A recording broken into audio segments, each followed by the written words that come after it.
ইংরেজরা ভারত ছেড়েছে তো অনেকদিন আগেই, কিন্তু তাদের অতৃপ্ত আত্মারা সবাই কি এদেশ ছেড়ে আদৌ গিয়েছে? নমস্কার, আমি অরিন্দম।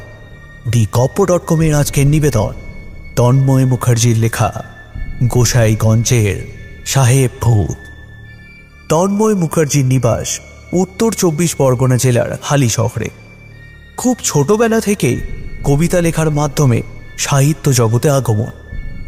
বিভিন্ন পত্রপত্রিকা, গল্প সংকলন, social media, YouTube audio story চ্যানেলে আজ তার গল্পগুলো পাঠক এবং শ্রোতাদের মন জয় করে নিয়েছে।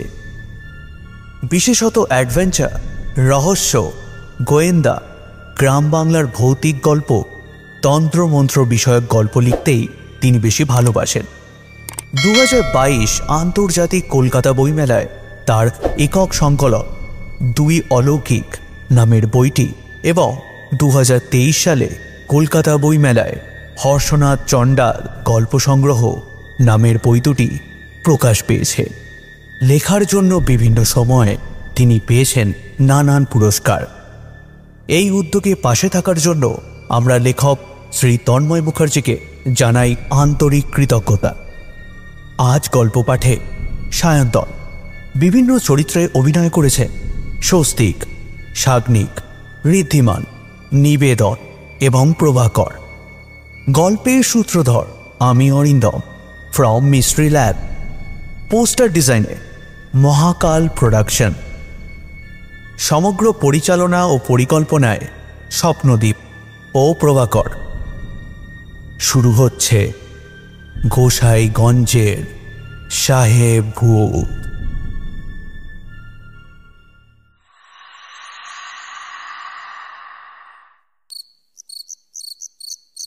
চাকরিটা শেষমেশ ছেড়েই দিলাম, বুঝলি? বললাম, কেন রে, কি হলো? সে এক অদ্ভুত কাণ্ড ঘটে গেছে, যা শুনলে তোরা কেউ হয়তো বিশ্বাস করতে পারবি না।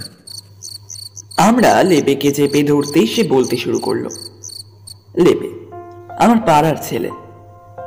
লেপে নামটা আজব হলেও তার একটা কারণ অবশ্য আছে। একসময় আমাদের ক্লাবের হয়ে সে খুব ভালো ফুটবল খেলতো। আমরা তাকে ব্রাজিলিয়ান ফুটবল প্লেয়ার পেলের সঙ্গে তুলনা করে এই নাম ধরে ওকে সম্বোধন করতাম। পরবর্তীকালে আমাদের বদান্যতায় সেই নামটার অপভ্রংশ হয়ে এই লেপে নামটা হয়েছে। ওর আসল নাম অবশ্য জয়দ্রথ, পদবিটা দে। দিন কতক আগে সন্ধেবেলা ক্লাবে আড্ডা মারার সময় কথায় কথায় তার সেই চাকরি ছাড়ার ঘটনাটা শুনলাম। কি আর বলবো তোদের সে দুঃখের কথা। যে জিনিস জীবনে বিশ্বাস করলাম না, আজ তার কারণে আমাকে শেষকালে ভিতুর মতো চাকরি ছেড়ে পালিয়ে আসতে বাধ্য করলো। অবশ্য সিকিউরিটি গার্ডের চাকরিটা আমার একেবারেই পোষাচ্ছিল না বলতে পারিস। একদিকে ভালোই হয়েছে, বছর দুয়েক ধরে বেশ আরামেই ছিলাম, বুঝলি। সরকারি ব্যাংকের সিকিউরিটি গার্ড বলে কথা। বসে বসে 8-10 ঘন্টা এমনিই কেটে যেত। কিন্তু আমার সেই সুখটা বোধ করি আমাদের সিকিউরিটি অফিসারের পছন্দ হলো না। এ তো হপ্তাখানেক আগের কথা। আমাদের সিকিউরিটি অফিসার হরবিন্দ ঘোষাল বাবু ফোন করে বললেন, শোনো জয়দ্রথ, বছর দুয়েক হয়ে গেল তুমি ব্যাংকেই পড়ে আছো। এখন ব্যাপার হলো, তুমি একাই কোর ব্যাংক হয়ে পড়লে তো আর চলবে না। উপর থেকে চাপ এসেছে, সবাইকে বদলি করতে হবে। বদলির কথাটা শুনেই আমার তো গা পিত্তি জ্বলে উঠল। বললাম, তা আমাকে কোথায় বদলি করবেন শুনি?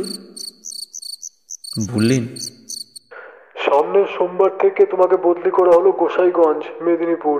কথাটা শুনে তখনই মনে হলো কেউ একজন কাঠি করেছে, নাহলে এমন শাস্তি কেউ পায় না। উনি বলে চললেন, সেখানে একজন ভদ্রলোকের 200 বছর আগেকার একটা বাড়ি আছে। ভদ্রলোকের পূর্বপুরুষদের জমিদার বাড়ি আর কি। সেখানে লোকজন থাকার মধ্যে একমাত্র হরিপদ চাকলাদার নামের একজন কেয়ারটেকার থাকেন। 70-এর কাছাকাছি তার বয়স। বৃদ্ধ মানুষটি প্রায় 45 বছর ধরে একটানা সেই বাড়িতে মাথা গুঁজে পড়ে রয়েছেন। দিন খুলে তার কেউ নেই। তিনি বাড়ির মালিক ভদ্রলোকের ঠাকুরদাদার আমল থেকে ও বাড়িতে আছেন। ফাঁকা বাড়িতে উনি থাকায় এতগুলো বছর কোনো চিন্তাই ছিল না। কিন্তু বর্তমানে তিনি আবার অসুস্থ, তো বুঝতেই পারছো বৃদ্ধের বয়স হয়েছে, আর কদিনই বা টিকবেন তার ঠিক নেই। তাই এই মুহূর্তে বাড়িটার সিকিউরিটির জন্য একজন গার্ডের প্রয়োজন। মালিক সেই বাড়ি বিক্রি করে দিতে চাইছেন, তবে অত বড় বাড়িটার সঠিক দাম না পাওয়ার কারণে খদ্দের খুঁজে পাচ্ছেন না। এবার যতদিন না বাড়িটি বিক্রি হয় ততদিন তোমায় ওই বৃদ্ধ লোকটির সাথে থেকে বাড়িটাকে পাহারা দিতে হবে। ইদানিং আবার ও অঞ্চলে ভীষণ চোরের উপদ্রব বেড়েছে, তাই ভদ্রলোক আবার এই ব্যবস্থা নিচ্ছেন। অসুস্থ মানুষ দিয়ে কি আর চোর তাড়ানো যায়? তাই তল্পা গুটিয়ে তুমি সেখানে রওনা হয়ে যাও দেখি। সেখানে থাকার মতো ভালো ঘর পাবে, সময় মতো খাবার দাবারও পাবে, অসুবিধা কোনো নেই। জমিদার বাড়ি, খাবার দাবার, থাকার ঘর আছে শুনে প্রথমটা বেশ ভালোই লেগেছিল, কিন্তু গোসাইগঞ্জে এমন একটা গন্ড গ্রাম সে কি আর আগে জানতাম?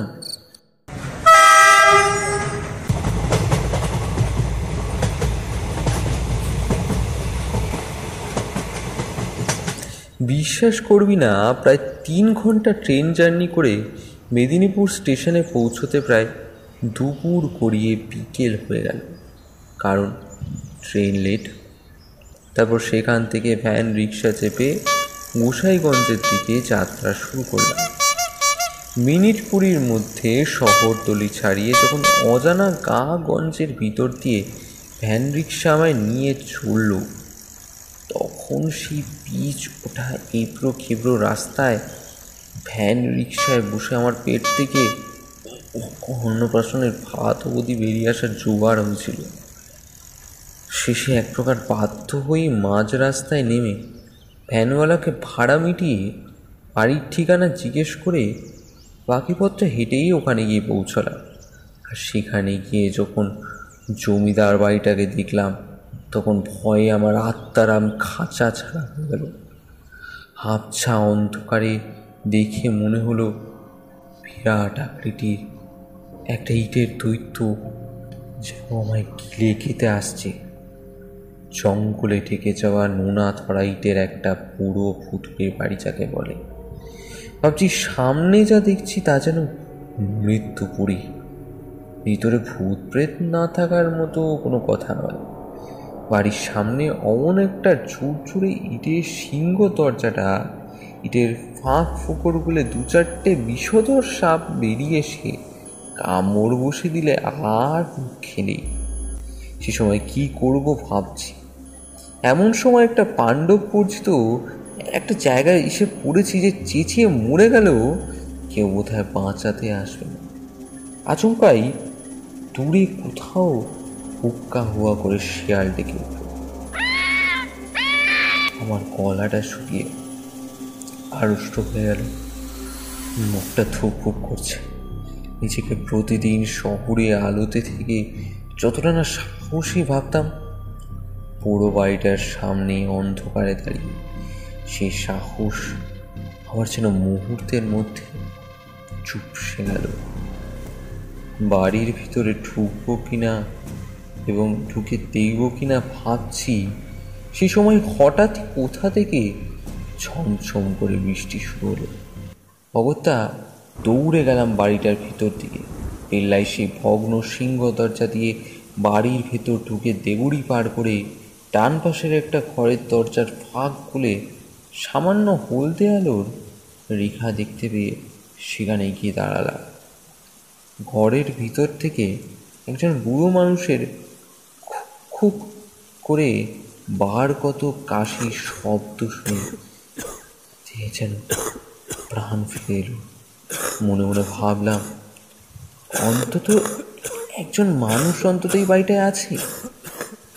দরজার কড়া নেড়ে বার দুয়েক নাড়িয়ে ভিতরে থাকা মানুষটিকে উদ্দেশ্য করে বললাম, হরিপদবাবু, ও হরিপদবাবু, শুনছেন? ভিতর থেকে উত্তর এলো, কে? কে রে? বললাম, আমি জয়দ্র, তো আপনাদের বাড়ির নতুন সিকিউরিটি গার্ড, শহর থেকে আসছি। বৃদ্ধ বলে উঠলেন, ও, ভিতরে এসো। আমি ব্যাগপত্র নিয়ে ভিতরে ঢুকে দেখলাম হাড় চিড়চিড়ে চেহারার বৃদ্ধ হরিপদবাবু একটা খাটিয়াতে চাদর মুড়ি দিয়ে শুয়ে আছে। ঘরের দশাটাও তার শরীরের মতো। ঘরের এক কোণায় গোটা কতক লোহার বাক্সের উপর টিং টিং করে একটা হ্যারিকেন চলছে। এগিয়ে গিয়ে পরিচয় করলাম। তিনি শুয়ে শুয়ে বললেন, আজ এ ঘরেই তোমায় থাকতে হবে বাপু। তোমার জন্য যে ঘর রাখা হয়েছে সেটার অবস্থা ঠিক ভালো নয়। ঝুল ময়লা পড়ে আছে সে ঘরে। আমার শরীরটা ঠিক ভালো নেই, তুমি বরং নিজেই ঠিক করে নিও। ওনার অবস্থা থেকে বললাম, ঠিক আছে, আপনার কিছু করতে হবে না, কাল সকালে আমি না হয় ঘরদর ঠিক করে নেব। বৃদ্ধের যা অবস্থা দেখছি তাতে ওনাকেই এখন রান্না বান্না করে আমাকে খাওয়াতে হবে। খাটিয়া থেকে ওই শরীর নিয়ে নামতে গেলে হয়তো ঝুরঝুর করেই ঝরে পড়বেন কি না বলা যায় না। উনি বললেন, রাতে রুটি করে দেব, চলবে তো? বললাম, হ্যাঁ তা চলবে, কিন্তু আপনি শরীরে? বৃদ্ধ খিক খিক করে হেসে বললেন, সে পারবো, চিন্তা নেই। সে যাই হোক, সেই দিন ওনার তেমন কিছু হলো না। আমি সে ঘরেই থেকে গেলাম। মেঝেতে তোষক বিছানাপত্র পেতে শুয়ে রাতটা কাটিয়ে দিলাম।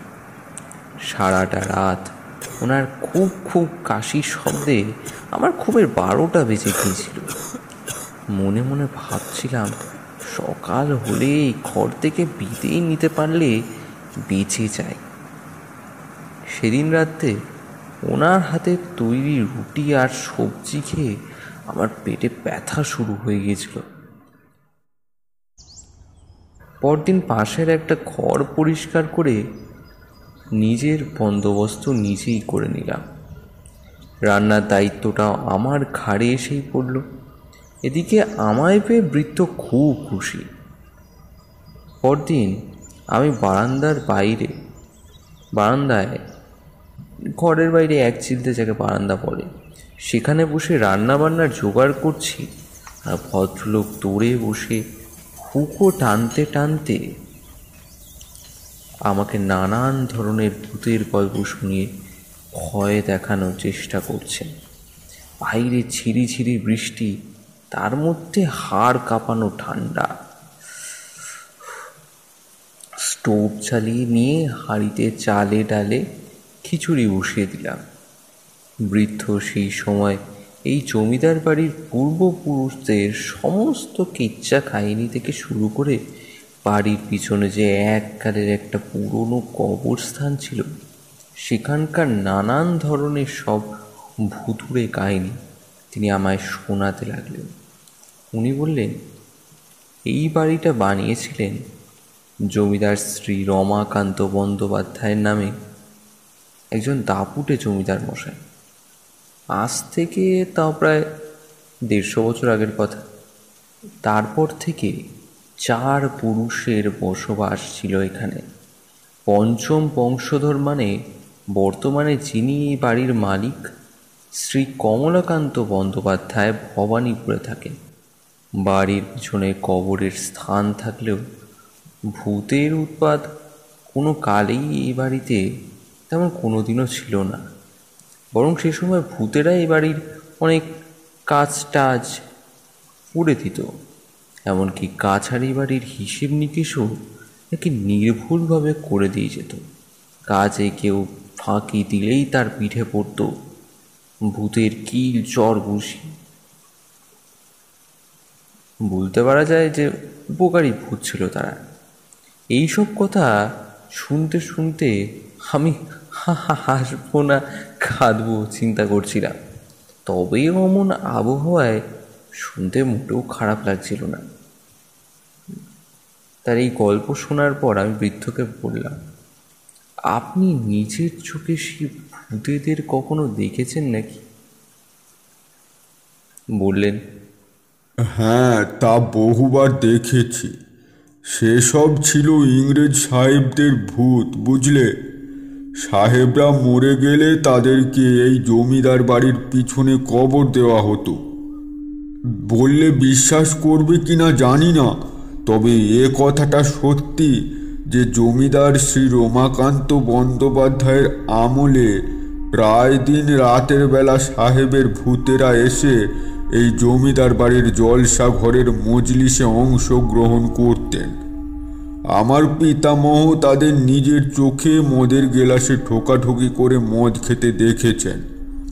তাছাড়া বড় বড় নামকরা সব নর্তকী বাইজিরা এ বাড়িতে নাচতে আসতো।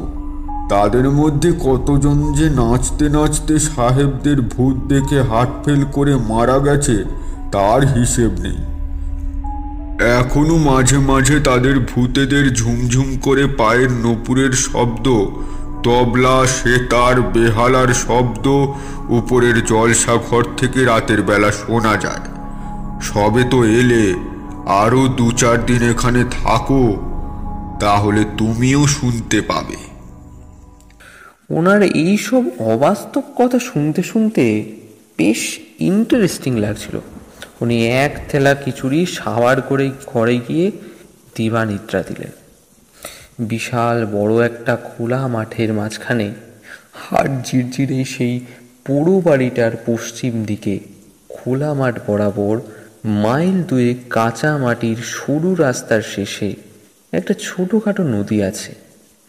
লোকাল ভাষায় ওটাকে হুদুরি নদী বলে। তারই পারে বাজারঘাট আছে বলে বৃদ্ধ জানিয়েছিলেন। আমাদের ঘরগুলো ছিল মূল বাড়িটা থেকে বাইরের দিকে। একসময় ওই জমিদার বাড়িতে যেসব কর্মচারীরা কাজ করতেন তাদের থাকবার জন্য বাড়ির বাইরের দিকে এই গোটা 10 পাকা ঘরগুলোর মধ্যে একটায় আমি ছিলাম। ঘরগুলো বেশি বড় না হলেও মোটামুটি থাকার যোগ্য, তবে বড্ড স্যাঁতস্যাঁতে বলে ঠান্ডাটা বেশি লাগে। দ্বিতীয় দিন সন্ধেবেলা বৃদ্ধ হরিপদবাবু চা খেতে খেতে আমাকে সমস্ত কাজ বুঝিয়ে দিতে গিয়ে বললেন, শোনো বাছা, বাড়ির অন্দরমহলে প্রবেশ নিষেধ। এ বাড়ির আরও খানিকটা ভেতর দিকে গেলেই দেখতে পাবে পেল্লায় একটা সদর দরজা আছে। সেটাই সর্বক্ষণ তালা ঝোলানোই থাকে। বাড়ির ভিতরে জমিদার মশাই আর সাহেবরা এখনো থাকেন, তাই ভিতরে ঢোকার চেষ্টা না করাই ভালো। সাহেবদের আবার মেজাজ ভালো থাকে না। কখন কোন দিক দিয়ে গুলি ছুটে এসে গায়ে লাগবে তা বলা যায় না। ভিতরে পাহারা দেবার জন্য সাহেবদের সিপাহীরা এবং জমিদার মশাইয়ের লাঠিয়ালরাও আছেন। তাই প্রাণে যদি বাঁচতে চাও তাহলে ওদিকে ভুল করেও যেও না। চাইলে বাড়ির বাইরের আশপাশটা দিনের বেলা চক্কর মেরে দেখে এলেই যথেষ্ট। কথাগুলো শোনার পর থেকে ভিতর বাড়িতে কি আছে দেখার জন্য উৎসাহ আরও বেড়ে গেল। আর কথায় বলে না, অতি উৎসাহ ভালো নয়। আমার ক্ষেত্রে সেটাই হলো। 3 দিনের দিন রাতের বেলা বসে রুটি করব বলে আটা মাখছি, আর বৃদ্ধ হরিপদবাবু ঘরের ভিতরে চৌকিতে বসে কুপো টানছেন আর গল্প করছেন। বাইরে কুয়াশার সাথে ঝিরঝিরে বৃষ্টি পড়ছে, বেজায় ঠান্ডা পড়ছে। রাত তখন প্রায় 9টার কাছাকাছি হবে। হঠাৎ আমার কানে ভেসে এলো একজন মহিলার কণ্ঠস্বরে গানের শব্দ। গানের গলা ভারী চমৎকার, তার সাথে যোগ হলো তবলা, বেহালা, হারমোনিয়াম, তানপুরা, ঝুনঝুন, নুপুরের শব্দ। যেন কেউ গান বাজনার সাথে সাথে নাচছে। ব্যাপারটা দেখতে যাবো ভেবে উঠে পড়তেই হাত থেকে হুকো নামিয়ে হরিপদবাবু বললেন, এখানেই বসে থাকো বাছা, বাইরে যেও না। ভিতর বাড়ির জলসা ঘরে জমিদার বাবুদের আজ মজলিস বসেছে। তুমি সেখানে গেলে সিপাহীরা গুলি ছুঁড়তে পারে। চুপ করে শুধু শুনতে থাকো। বলেছিলাম না, এমন এ বাড়িতে আগেও হতো আর এখনো মাঝে মধ্যেই হয়। আপনি অদ্ভুত এক মানুষ বটে। এরা কোন জন্মে মরে গিয়ে সব ভূত হয়ে গেছে, আর আপনি বলছেন তারা মজলিস করছে? আপনি বলতেও পারেন বটে। বটে। তা তোমার এতই সন্দেহ? তখন আমার কথায় বিশ্বাস না হলে গিয়ে দেখে এসো, আর সাথে গুলিটাও খেয়ে এসো বাছা। পেট ভরে যাবে। রাতে রুটিটা আর মুখে রুচবে না। আমি হাত ধুয়ে দরজাটা খানিকটা ফাঁক করে বাইরের অবস্থাটা একবার ভালো করে দেখে নিলাম। চারিদিকে খুটখুটে অন্ধকার, ঘন কুয়াশায় ঢাকা। ঝিরঝিরি বৃষ্টি পড়ছে। দরজার ফাঁক খুলে কনকনে ঠান্ডা বাতাস গায়ে এসে লাগতেই দাঁত কবাটি লেগে যাওয়ার জোগাড়। কি ঠান্ডা! ভিতর থেকে গান বাজনার শব্দ এবার বেশ পরিষ্কার শুনতে পেলাম। ভাবলাম সেখানে গিয়ে একবার না হয় দেখাই যাক ব্যাপারটা কি। ঘরে ঢুকে এলাম, একটা শালের চাদর গায়ে জড়িয়ে নিয়ে টর্চ লাঠি নিয়ে বেরিয়ে গেলাম। ঘর থেকে বেরিয়ে যাওয়ার সময় বৃদ্ধ হরিপদবাবুর দিকে তাকিয়ে দেখলাম ওনার এসবে কোনো ভ্রুক্ষেপ নেই। উনি নিজের মনে হুঁকো টেনে চলেছেন। আমি ঘরের বাইরে এসে মূল বাড়িটায় সদর দরজার দিকে অন্ধকারের মধ্যে এগিয়ে যাচ্ছি। খড়খড়ে নুড়ি পাথর বিছানো রাস্তায় হাঁটতে হাঁটতে বাড়িটার উপরের তলাটার দিকে চাইতেই আশ্চর্য হয়ে গেলাম। দেখলাম অন্দরমহলে ঝাড়বাতি চলছে। কয়েকটা মানুষের মাথার ছায়া এই দিক থেকে ওদিকে চলে গেল। বেশ কয়েকজনের গলার শব্দ শুনতে পেলাম।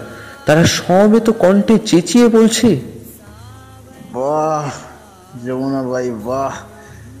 আজকের এই মাহফিলে তোমার এই নাচ দেখে। আর এদিকে নাচ গান চলছে। সাধু আর দুই গ্লাসের ঠুং ঠুং শব্দ শুনতে পেলাম। তাজ্জব ব্যাপার। ভাবলাম বৃদ্ধ হরিপদবাবু মালিকের অজান্তেই হয়তো কোনো যাত্রা বাটিকে অন্দরমহলে পুরোটাই যাত্রার মহড়া দেওয়ার জন্য ভাড়া দিয়েছেন, আর তার ভাড়ার টাকাটা সে নিজেই বসে বসে এতদিন হজম করছে। সেটার কারণেই ফটোকে তালা দিয়ে রাখে। পাছে ব্যাপারটা পাঁচকান হয়ে যায়। আমিও কম যাই না। আমার 5 ব্যাটারির টর্চের তীব্র আলো উপরের তলায় ফেললাম, আর সেই মুহূর্তে সেখানকার জানলা থেকে একটা ভয়ঙ্কর ভারী পুরুষ গলায় শব্দ শুনতে পেলাম, যা শুনে আমার মুহূর্তের মধ্যে পিলে চমকে উঠল। সে লোকটা সাহেবদের মতো চিৎকার করে বলে উঠল, Hey! Who are you, rascal? Pagel! Get out! কথাটা শুনে আমি বিনা ভয় চিৎকার করে বলে উঠলাম, রাত বিরেতে অন্যের বাড়ি দখল করে মজলিস করা বার করছি তোমাদের। বাড়ির মালিককে সকালেই খবর পাঠাচ্ছি, সে এসে তোমাদের যাত্রা পাড়ার দল শুদ্ধ পিটিয়ে চ্যাংদোলা করে তুলে নিয়ে গিয়ে গা ছাড়া করবে। একটা সাহেব মুখো হুলো অনুমান কোথাকার, আবার ইংরাজি ঝাড়ছে। আমার কথাটা শেষ হতেই অন্য আরেকজন ভারী পুরুষ কণ্ঠস্বর বলে উঠল, সিপাই, গুলি চালাও! ফায়ার! আচমকায় দূর হতে ভেসে এলো খুট খুট খটাস করে শব্দ। তারপর আচমকায় ভীষণ জোরে যেন রাইফেল গর্জন করে উঠল। আগুনের শিখা দেখতে পেলাম না, অথচ বুঝতে পারলাম আমার কানের পাশ থেকে দুটো গুলি সশব্দে ছিটকে বেরিয়ে গিয়ে আমার পিছনে ছোপ ছাড়ে গিয়ে লাগলো।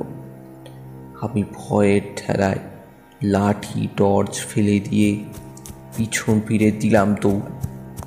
ঘরে ঢুকে কোনো রকমে দরজা বন্ধ করে চেয়ারে বসে পড়ে হাঁপাচ্ছি। এই ঝম ঠান্ডাতেও আমার মাথা থেকে পা অবধি ঘামে তখন ভিজে যাচ্ছে। বুকের ভিতর থেকে হৃৎপিণ্ডটা বুঝি বেরিয়ে আসতে চাইছে। ভাবছি, এদের কাছে বন্দুক আছে, তার মানে এটা ডাকাত দল নাকি? তাছাড়া তো আর কিছুই পাওয়া যাচ্ছে না। খানিক বাদে ধাতস্থ হতেই দেখলাম হরিপদবাবু চাদর মুড়ি দিয়ে অঘোরে ঘুমাচ্ছেন। বাইরে এত জোরে গুলির শব্দ হলো, অথচ তার কোনো হেলদোল নেই। বুঝতে পারলাম ইনি হলেন নাটের গুরু। বাড়িটাকে উনি কোনো ডাকাত দলকে ভাড়া দিয়ে রেখেছেন, সেটা এখন বেশ ভালোই বুঝতে পারছি। আর এখানে কেউ এলেই তাকে এইসব আজগুবি ভূতের গল্প শুনিয়ে ভয় দেখিয়ে দমিয়ে রাখে। ব্যাপারটা আমার কাছে পরিষ্কার হয়ে গেল। ভাবছি এখন এই নিশুতি রাতে ডাকাত দল আবার ঢের না আসে তাহলে আমার আর রক্ষে নেই। সে ভয়ে ভয়ে ছিলাম, কিন্তু খানিক বাদে শুনতে পেলাম বাইরে থেকে আবারও সেই গান বাজনার শব্দ আসছে। বুঝতে পারলাম তাহলে তারা আর আসবে না। আমি কোনো রকমে রুটি আর তরকারি করে হরিপদবাবুকে ঘুম থেকে ডেকে তুলে বললাম, আসুন খেয়ে নিন। হরিপদবাবু খানিকক্ষণ আমার মুখের ভাব লক্ষ্য করে খিক করে হেসে নিয়ে বললেন, কি বলেছিলাম না বাইরে যাবে না? গুলি খাওনি তাহলে, বেঁচে ফিরে এসেছো। ভাগ্যটা তাহলে তোমার ভালো দেখছি। অমন টিটকিরি শুনে তাতে দাঁত চেপে ওনার কথাগুলোকে হজম করে গেলাম। পরদিন বাজার করতে হবে, তাই ঠিক করে নিলাম এর একটা ব্যবস্থা করতেই হবে, আর সেটাই করলাম। পরের দিন সকালে 2 মাইল হেঁটে হুদুরি নদীর পাড়ের কাছের বাজারে গিয়ে একটা টেলিফোন বুথ থেকে সিকিউরিটি ম্যানেজার হরগোবিন্দ ঘোষালকে ফোন করে রাতের ব্যাপারটা জানালে সে আমার কথা শুনে হেসে গড়াগড়ি হওয়ার জোগাড় হলো। বললাম, তোমার কথা শুনে বুঝতে পেরেছি যে তুমি সেখানে থাকতে চাও না। সোজা কথাটা বললেই পারতে। এসব আজগুবি গল্প শুনিয়ে আমাকে টুপি পরাবে ভেবেছো? আমার কথায় বিশ্বাস না হয় তো আপনি নিজে এসে একবার দেখে যান না, সত্যি না মিথ্যেটা প্রমাণ হয়ে যাবে। সৎ সাহস থাকলে চলে আসুন, দেখি কেমন পারেন। শেষ কথাটা আমি ওনাকে ইচ্ছে করেই বলেছিলাম, আর তাতে কাজ হলো। দেখলাম সেই দিনই সন্ধে 7টা নাগাদ ম্যানেজার ঘোষাল মশাই জমিদার বাড়িতে এসে উপস্থিত। আমার পাশের আরও একটা ঘর পরিষ্কার করে তার থাকার ব্যবস্থা করে দিলাম। আমার মুখে ডাকাতের কথা শুনে উনি তো বিশ্বাস করেনি, আর বৃদ্ধ হরিপদবাবুর মুখে ভুতুড়ে গল্প কথাগুলো শুনে তিনি পুনরায় হেসে গোড়াগড়ি যান। বাড়িটাতে ভূত আছে না ডাকাত আছে সেটা দেখবার জন্য উনি সেই দিনই রাত 8টা নাগাদ একা একা বেশ সাহস দেখিয়ে এক চক্কর বাড়ির চারিদিকে ঘুরে এলেন। সেখান থেকে কোনো সারা শব্দ না পেয়ে ফিরে এসে আমাকে বললেন, মিছি আমাকে এখানে জুটিয়ে আনলে। কোথায় কি?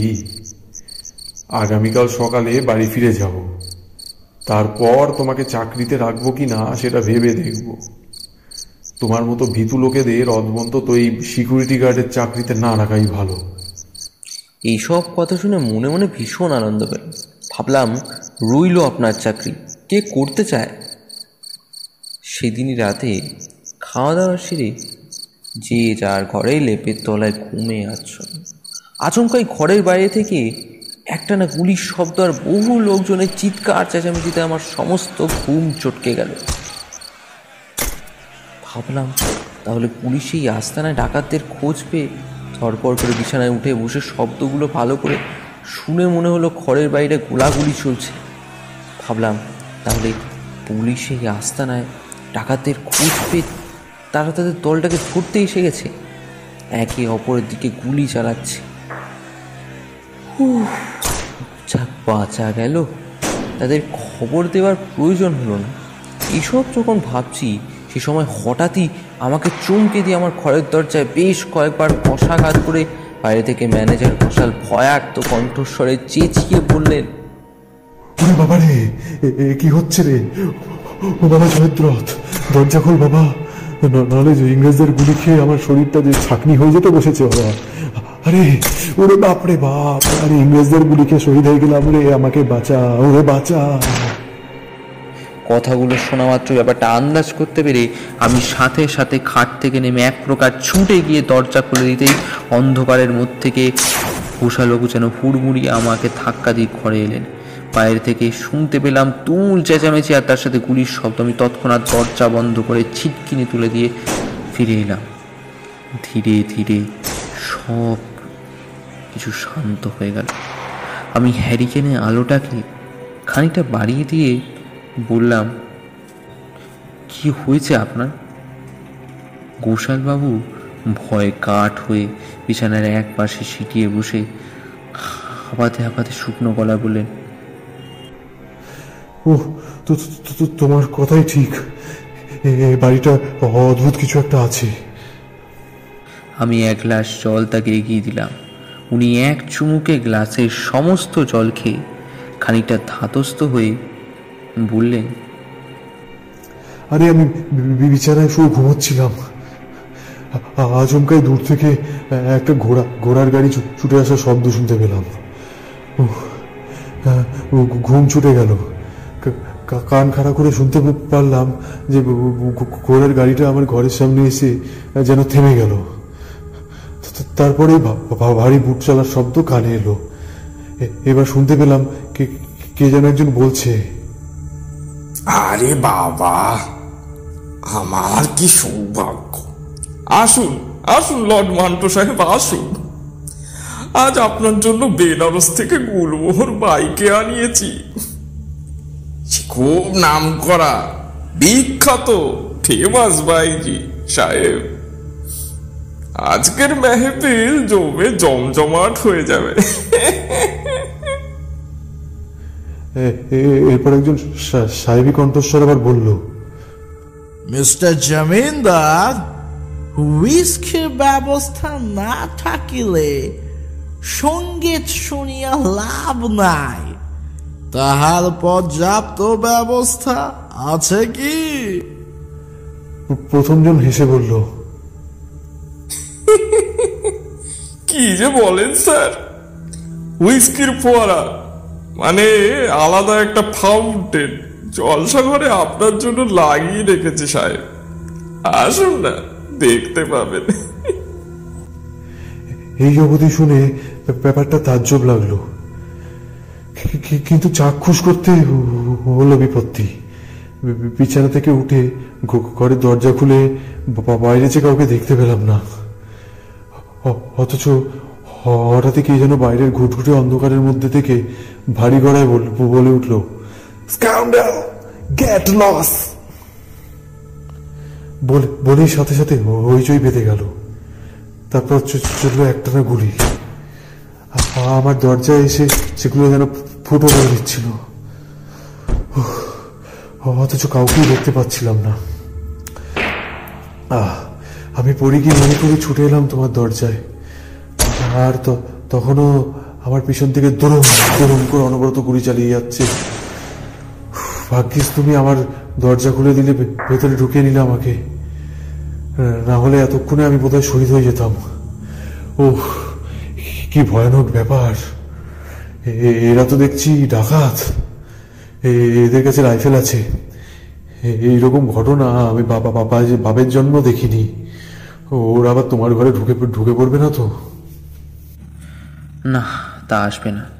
আপনি নিশ্চিন্তে থাকুন। এখন আর কিছু শুনতে পাচ্ছেন? হ্যাঁ, গান বাজনার শব্দ বেশি আসছে, গুলি চলছে না। ডাকাতগুলো তাহলে এখন গান বাজনা করছে নাকি? ওরা ডাকাত নয়। হ্যাঁ, ডাকাত নয়? তাহলে ওরা কারা? ওরা কোনো মানুষই নয়, ওরা ভূত। হ্যাঁ, বলো কি? ভূত মানে? ভূত। বাড়ির ভিতরে জলসাগরে আজ ভূতদের মেহফিল বসেছে। বৃদ্ধ ভদ্রলোক সন্ধ্যাবেলা ভুল কিছুই বলেননি, আর এটাই বাস্তব। এক কাজ করা যাক, আগামীকাল সকালেই দুজনেই বাড়ি ফিরে যাব। আপনি আপাতত আমার ঘরেই থাকুন, সকালে যা করার করবেন। আমার কথা শুনে উনি আর কোনো রকম মুচ্ছবাচ্য করলেন না, আর বিছানাতেই লেপ পুরি দিয়ে হয় কুটি শুটি মেরে শুয়ে পড়লেন। আমিও হ্যারিকে নিভিয়ে শুয়ে পড়লাম। পরের দিন সকালে নিজেদের ব্যাগপত্তর গুছিয়ে বলতে গেলে ও বাড়ি থেকে পালিয়ে এলাম। বাড়ি ফিরে আসার পর গতকাল সকালে ম্যানেজার ঘোষবাবু ফোন করে তিনি নাকি এই ব্যাপারটা বাড়ির মালিককে জানিয়েছেন। উনি বলেছেন, আমার পূর্বপুরুষেরা মরে গেলেও আজও ও বাড়ির মায়া ছাড়তে পারেননি, এখনও তারা সেখানেই থাকেন। এই কারণেই মূল বাড়িটার দরজায় সর্বদা তালা দেওয়া থাকে। বাড়িটার পাঁচিল টপকে যেন কেউ ভিতরে ঢুকতে না পারে। আর ভুল করেও কেউ যদি সেখানে ঢুকে পড়ে তাহলে তাকে আর জীবিত ফিরে আসতে হবে না, সে আবার আরেক ঝামেলার ব্যাপার হয়ে যায়। অনেকবার এমন ঘটনা ঘটে গেছে বলে সিকিউরিটি গার্ডের ব্যবস্থা করা হয়েছিল।